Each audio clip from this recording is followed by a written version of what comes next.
Back to my channel. ಎಲ್ಲರೂ ಹೇಗಿದ್ದೀರಾ? ಚೆನ್ನಾಗಿದ್ದೀರಾ ಅಂತ ಭಾವಿಸ್ತೀನಿ. ಸೊ ಗೈಸ್, ಗುರುಪ್ರವೇಶದ ಪ್ರಿಪ್ರೇಷನ್ ಸ್ಟಾರ್ಟ್ ಆಗಿದೆ. ಸೊ ಒಂದೊಂದಾಗಿ ನಾನು ನಿಮಗೆ ತೋರಿಸ್ತಾ ಇದ್ದೀನಿ ಅವ್ರು ಏನೇನು ಮಾಡ್ತಾ ಇದ್ದಾರೆ ಅಂತ. ಸೊ ನಮ್ಮ ಅಕ್ಕನ ಮನೆಗೆ ಗುರುಪ್ರವೇಶಕ್ಕೆ ಹೋಗೋಕೆ ಮುಂಚೆ ನಾನು ಕೈಗೆ ಮೆಹಂದಿ ಹಾಕೊಂಡಿದ್ದೆ. ನೋಡ್ಬೋದು ಎಷ್ಟು ಚೆನ್ನಾಗಿ ಮೆಹಂದಿ ಹಾಕೊಂಡಿದ್ದೀನಿ ಅಂತ. ಮೆಹಂದಿ ಎಲ್ಲ ಹಾಕ್ಕೊಂಡು ಪ್ಯಾಕಿಂಗ್ ಎಲ್ಲ ಮಾಡಿಕೊಂಡು ನಮ್ಮ ಅಕ್ಕನ ಮನೆಗೆ ಹೋದ್ವಿ. ಸೊ ಹೋದ್ಮೇಲೆ ಅಲ್ಲಿ ಆಲ್ರೆಡಿ ಚಪ್ರದವ್ರು ಬಂದಿದ್ರು. ನೋಡ್ಬೋದು ಎಷ್ಟು ಚೆನ್ನಾಗಿ ಚಪ್ರ ಹಾಕಿದ್ದಾರೆ ಅಂತ. ನಾನು ಚರಿತು ವೀಡಿಯೋ ಮಾಡ್ಕೊಳ್ತಾ ಇದ್ವಿ, ಯಾಕೆಂದರೆ ಹೊಸ ಮನೆ ಹತ್ರ ಚರಿತಂತೂ ಹೊಸ ಫ್ರೆಂಡ್ಸ್ನ ಮಾಡ್ಕೊಂಡು ಬಿಟ್ಟಿದ್ದಾನೆ. ಅವ್ನ ಕೈಗೆ ಸಿಗ್ತಾ ಇರಲಿಲ್ಲ. ನಮ್ಮ ಅಕ್ಕನ ಮನೆ ಪೂರ್ತಿ ಫಿನಿಶ್ ಆಗೋವರೆಗೂ ನಾನು ನಮ್ಮ ಅಕ್ಕನ ಮನೆಗೆ ಹೋಗೇ ಇರಲಿಲ್ಲ. ಇದೇ ಫಸ್ಟ್ ಟೈಮ್ ನಾನು ನಮ್ಮ ಅಕ್ಕನ ಮನೆಗೆ ಹೋಗಿರೋದು. ಅದರಿಂದ ಮನೆಯೆಲ್ಲ ನೋಡ್ತಾ ಇದ್ದೆ. ಅಷ್ಟರೊಳಗೆ ಪೂಜಾರಿ ಕೂಡ ಬಂದರು. ರಾತ್ರಿ ಸುದರ್ಶನ ಹೋಮ ಇರೋದ್ರಿಂದ ಅವರು ಬೆಳಗ್ಗೆನೇ ಎಲ್ಲ ರೆಡಿ ಮಾಡ್ಕೊಳ್ತಾ ಇದ್ರು. ನೋಡ್ಬೋದು ಸುದರ್ಶನ ಹೋಮಗೆ ಎಷ್ಟು ಚೆನ್ನಾಗಿ ರೆಡಿ ಮಾಡ್ಕೊಳ್ತಾ ಇದ್ದಾರೆ ಅಂತ. ಸೊ ನಾವು ಪೆನ್ಸಿಲಿಂದ ಡ್ರಾಯಿಂಗು ಈಸಿಯಾಗಿ ಮಾಡ್ಬೋದು, ಆದರೆ ರಂಗೋಲಿಯಿಂದ ಡ್ರಾಯಿಂಗ್ ಮಾಡೋದು ತುಂಬಾ ಕಷ್ಟ ಇರುತ್ತೆ. ಸೊ ಅವ್ರು ಎಷ್ಟು ಚೆನ್ನಾಗಿ ಮಾಡ್ತಾ ಇದ್ದಾರೆ ನೀವೇ ನೋಡ್ಬೋದು. ಡ್ರಾಯಿಂಗ್ ಅಂತೂ ನಂಗೆ ತುಂಬಾ ಇಷ್ಟ ಆಯಿತು. ಅಷ್ಟು ಚೆನ್ನಾಗಿ ಅವರು ರಂಗೋಲಿಯಿಂದ ದೇವ್ರನ್ನ ಬಿಡಿಸ್ತಾ ಇದ್ರು. ಈ ಥರ ರಂಗೋಲಿಯಿಂದ ದೇವ್ರನ್ನ ಬಿಡಿಸ್ಬೇಕು ಅಂದರೆ ಅವ್ರಿಗೂ ಕೂಡ ಎಷ್ಟು ಪ್ರಾಕ್ಟೀಸ್ ಬೇಕಲ್ವಾ. ಒಂಚೂರು ತಪ್ಪಾಗದೇ ಇರೋ ಥರ ತುಂಬಾ ಚೆನ್ನಾಗಿ ದೇವ್ರನ್ನ ಬಿಡಿಸಿದ್ದಾರೆ. ನನಗಂತೂ ತುಂಬಾ ಇಷ್ಟ ಆಯಿತು. ಪ್ರತಿಯೊಬ್ಬರಿಗೂ ತುಂಬಾ ಇಷ್ಟ ಆಯಿತು.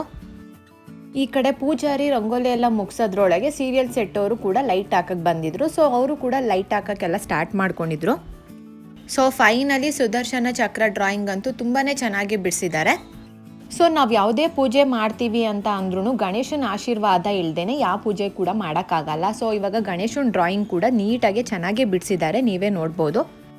ಈಗ ಸುದರ್ಶನ ಹೋಮ ಮಾಡೋದಕ್ಕೆ ಏನೇನು ಬೇಕೋ ಎಲ್ಲ ನೀಟಾಗಿ ಚೆನ್ನಾಗಿ ಡ್ರಾಯಿಂಗ್ ಎಲ್ಲ ಬಿಡಿಸ್ಕೊಂಡಿದ್ದಾರೆ. ಈಗ ಕಂಪ್ಲೀಟಾಗಿ ರಂಗೋಲಿನ ಎಷ್ಟು ಚೆನ್ನಾಗಿ ಬಿಡಿಸಿದ್ದಾರೆ ಅಂತ ನಾನು ನಿಮಗೆ ತೋರಿಸ್ತಾ ಇದ್ದೀನಿ. ಸೊ ನನಗಂತೂ ತುಂಬಾ ಇಷ್ಟ ಆಯಿತು. ಬಂದಿರೋರೆಲ್ಲರೂ ಕೂಡ ತುಂಬಾ ಚೆನ್ನಾಗಿ ಬಿಡಿಸಿದ್ದಾರೆ ಅಂತಲೇ ಹೇಳ್ತಾ ಇದ್ರು. ರಾತ್ರಿ ಪೂಜೆ ಆದಮೇಲೆ ಪ್ರಿಪ್ರೇಷನ್ಸು ಮತ್ತು ದೇವರ ಅಲಂಕಾರ ಜೋರಾಗೇ ಇರುತ್ತಲ್ವಾ.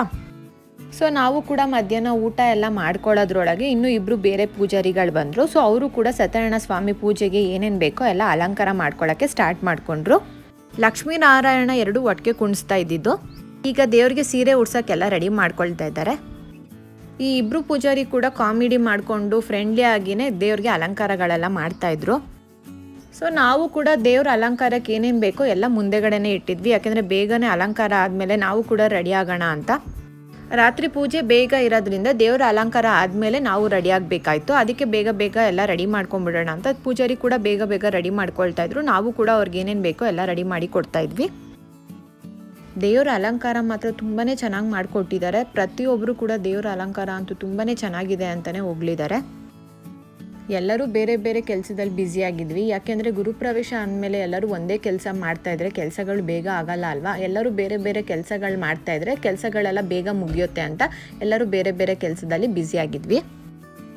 ನಾನು ದೇವ್ರಿಗೆ ಅಲಂಕಾರ ಹೇಗೆ ಮಾಡ್ತಾರೆ ಅಂತ ವಿಡಿಯೋ ಮಾಡ್ಕೊಳ್ತಾ ಇದ್ದೆ. ಯಾಕೆ ಅಂದರೆ ವರಮಹಾಲಕ್ಷ್ಮಿ ಟೈಮಲ್ಲಿ ನನಗೆ ದೇವ್ರಿಗೆ ಸೀರೆ ಸರಿಯಾಗಿ ಉಡ್ಸೋಕೆ ಬರಲಿಲ್ಲ ಅಂತ ಅಂದರೆ ಈ ವಿಡಿಯೋ ನೋಡಿಕೊಂಡು ದೇವ್ರಿಗೆ ಸೀರೆ ಉಡ್ಸ್ಬೋದಲ್ಲ, ಅದಕ್ಕೆ ವಿಡಿಯೋ ಮಾಡ್ಕೊಳ್ತಾ ಇದ್ದೆ. ಸೊ ಗುರುಪ್ರವೇಶ ಅನ್ನೋದೊಂದು ಖುಷಿ ಮತ್ತು ನೆನಪು ಗೈಸ್. ಇವಾಗ ಪ್ರಿಪ್ರೇಷನ್ಸ್ ಆಗಿರ್ಬೋದು ಮತ್ತು ಗುರುಪ್ರವೇಶ ವ್ಲಾಗ್ ಆಗಿರ್ಬೋದು, ನಾನೇನ ವೀಡಿಯೋ ಮಾಡ್ಕೊಳ್ಳೋದ್ರಿಂದ ನನಗೆ ಯಾವಾಗ ವೀಡಿಯೋ ನೋಡಬೇಕು ಅಂತ ಅನಿಸುತ್ತೋ ಆವಾಗ ನಾನು ವೀಡಿಯೋನ ನೋಡ್ಬೋದು. ಸೊ ನನಗೆ ವೀಡಿಯೋ ಮಾಡ್ಕೊಳ್ಳೋದಕ್ಕೆ ಅದಕ್ಕೆ ತುಂಬಾ ಖುಷಿ ಆಗುತ್ತೆ.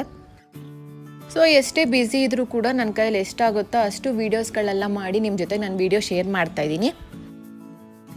ದೇವ್ರನ್ನ ಕುಣಿಸ್ಬೇಕಾದ್ರೆ ಗ್ರಿಪ್ ಇರಲಿಲ್ಲ ಅಂದರೆ ಬಿದೋಗೋ ಚಾನ್ಸಸ್ ಇರುತ್ತೆ. ಅದಕ್ಕೆ ಅವರು ಇಟ್ಕೆ ಮತ್ತು ಕೋಲ್ನ ಯೂಸ್ ಮಾಡಿದ್ದಾರೆ.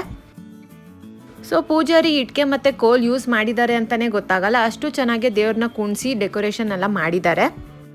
ಸೊ ನಾವು ಅದೇ ಮಾತಾಡ್ಕೊಳ್ತಾ ಇದ್ವಿ, ಪೂಜಾರಿ ಎಷ್ಟು ಚೆನ್ನಾಗಿ ಪರ್ಫೆಕ್ಟಾಗಿ ದೇವ್ರನ್ನ ಕುಣಿಸ್ತಾರಲ್ವ, ಅಲಂಕಾರ ಎಲ್ಲ ಚೆನ್ನಾಗಿ ಮಾಡ್ತಾರಲ್ವ. ಸೊ ಅವ್ರ ಥರನೇ ನಮಗೆ ಪರ್ಫೆಕ್ಟಾಗಿ ಮಾಡೋಕ್ಕೆ ಬರಲ್ಲ.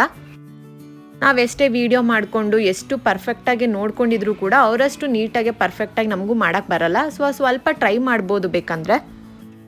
ಇವಾಗ ದೇವರಿಗೆ ಸೀರೆ ಉಡಿಸ್ತಾ ಇದ್ದಾರೆ. ಅವರು ಸೀರೆ ಉಡಿಸ್ಬೇಕಾದ್ರೆ ಯಾವುದೇ ರೀತಿ ಸೇಫ್ಟಿ ಪಿನ್ನ ಯೂಸೇ ಮಾಡಿರಲಿಲ್ಲ. ನಾನು ಅದೇ ಅಂದ್ಕೊಳ್ತಾ ಇದ್ದೆ, ಸೇಫ್ಟಿ ಪಿನ್ ಆಗಿರ್ಬೋದು, ಕ್ಲಿಪ್ ಆಗಿರ್ಬೋದು ಏನೂ ಯೂಸೇ ಮಾಡಲಿಲ್ವಲ್ಲ, ಹೆಂಗೆ ಸೀರೆ ಉಡಿಸ್ತಾ ಇರ್ಬೋದು ಅಂತ.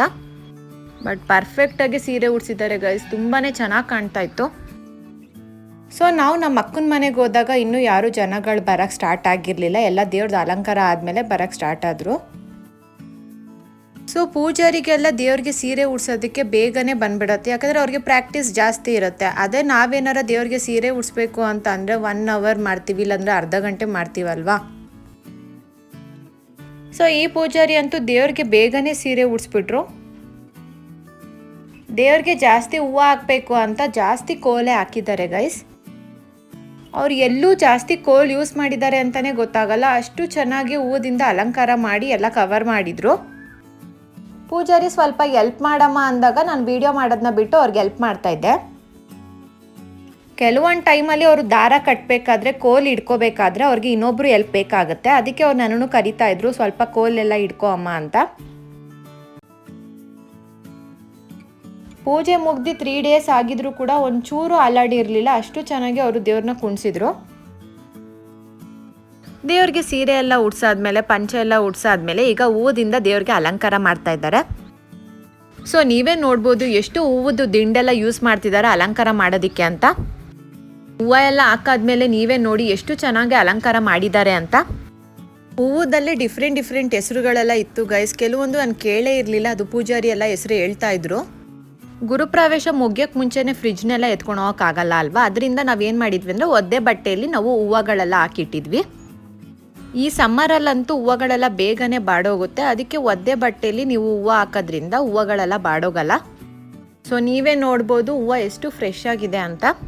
ದೇವ್ರನ್ನ ಬಂದು 3 ಡೇಸ್ ಇಟ್ಟಿದ್ದು. 3 ಡೇಸ್ ಆದಮೇಲೆ ಪೂಜಾರಿ ಬಂದು ದೇವ್ರನ್ನ ಕದಲಿಸ್ತಾರೆ. ಸೊ ಈಗ ನೀವೇ ನೋಡ್ಬೋದು, ಅವಾಗಲೇ ಸೀರೆ ಉಡ್ಸ್ಬೇಕಾದ್ರೆ ದಾರ ಕಟ್ಟಿದ್ರಲ್ಲೋ, ಇವಾಗ ದಾರ ಎಲ್ಲ ತೆಗಿತಿದ್ದಾರೆ. ಈಗ ಪ್ಲೀಟ್ಸ್ ಎಲ್ಲ ಸರಿ ಮಾಡ್ಕೊಳ್ತಿದ್ದಾರೆ. ನೋಡ್ಬೋದು ಎಷ್ಟು ಚೆನ್ನಾಗಿ ಕಾಣಿಸ್ತಾ ಇದೆ ದೇವರು ಅಂತ. ಸೊ ಈ ಪೂಜಾರಿ ದೇವ್ರದ್ದು ಡೆಕೋರೇಷನ್ ಆಗಿರ್ಬೋದು ಮತ್ತು ಪೂಜೆ ಆಗಿರ್ಬೋದು ತುಂಬಾ ಚೆನ್ನಾಗಿ ಮಾಡಿಕೊಟ್ಟಿದ್ದಾರೆ. ನಮ್ಮೆಲ್ಲರಿಗೂ ತುಂಬಾ ಇಷ್ಟ ಆಯಿತು, ಬಂದಿರೋರ್ಗೂ ತುಂಬಾ ಇಷ್ಟ ಆಯಿತು. ದೇವರ ಅಲಂಕಾರಕ್ಕೆ ಆದಷ್ಟು ತುಂಬ ವೆರೈಟಿ ಹೂವುಗಳೆಲ್ಲ ಯೂಸ್ ಮಾಡಿದ್ದಾರೆ, ತುಂಬಾ ಚೆನ್ನಾಗಿ ಕಾಣ್ತಾ ಇತ್ತು.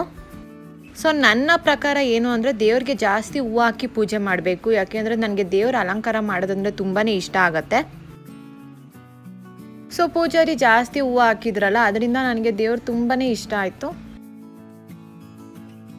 ನೀವೇ ನೋಡ್ಬೋದು, ಫಸ್ಟು ಗಣೇಶನ ಪೂಜೆನೇ ಮಾಡಬೇಕು ಅಂತ ಹೇಳ್ತಾರೆ, ಆಮೇಲೆ ಬೇರೆ ದೇವರಿಗೆ ಪೂಜೆ ಮಾಡಬೇಕು ಅಂತಾರೆ. ಅದಕ್ಕೆ ಫಸ್ಟು ಗಣೇಶನ ಫೋಟೋ ಕೂಡ ಅಲ್ಲಿ ಇಟ್ಟಿದ್ದಾರೆ. ದೇವ್ರಿಗೆ ಹೂದ ಅಲಂಕಾರ ಎಲ್ಲ ಆದಮೇಲೆ ಕೆಳಗಡೆ ಯಾವ್ದಾದ್ರು ಹೂವುಗಳೆಲ್ಲ ಬಿದ್ದಿತ್ತು ಅದನ್ನು ಬಟ್ಟೆಯಿಂದ ನಾವು ನೀಟಾಗಿ ಗುಡಿಸ್ಕೊಂಡ್ವಿ. ಪರ್ಕೆಯಿಂದ ಗುಡಿಸ್ಕೋಬಾರ್ದು ಅಂತಾರೆ, ಅದಕ್ಕೋಸ್ಕರ ನಾವು ಬಟ್ಟೆಯಿಂದನೇ ಗುಡಿಸ್ಕೊಂಡ್ವಿ. ಸೊ ಓವರ್ ಆಲ್ ಡೆಕೋರೇಷನ್ ಹೀಗಿತ್ತು. ನನಗಂತೂ ತುಂಬಾ ಇಷ್ಟ ಆಯಿತು, ನಿಮಗೂ ಕೂಡ ಇಷ್ಟ ಆಗಿದೆ ಅಂದ್ಕೊಳ್ತೀನಿ. ನೆಕ್ಸ್ಟ್ ವ್ಲಾಗಲ್ಲಿ ರಾತ್ರಿ ಪೂಜೆ ಹೇಗಿತ್ತು, ನಾನು ಹೇಗೆ ರೆಡಿಯಾಗಿದ್ದೆ ಅಂತ ವಿಡಿಯೋ ಶೇರ್ ಮಾಡ್ತೀನಿ. ಈ ವಿಡಿಯೋ ನಿಮ್ಗೆ ಇಷ್ಟ ಆಗಿದ್ರೆ ಪ್ಲೀಸ್ ಲೈಕ್ ಮಾಡಿ, ಶೇರ್ ಮಾಡಿ, ಸಬ್ಸ್ಕ್ರೈಬ್ ಮಾಡಿ, ಪಕ್ಕದಲ್ಲಿ ಕಾಣೋ ಬೆಲ್ ಐಕಾನ್ ಮರೀದೆ ಕ್ಲಿಕ್ ಮಾಡಿ ಅಂತ ಹೇಳ್ತಾ ಮುಂದಿನ ಬ್ಲಾಗಲ್ಲಿ ಸಿಗ್ತೀನಿ. ಅಲ್ಲಿವರೆಗೂ ನಮಸ್ಕಾರ.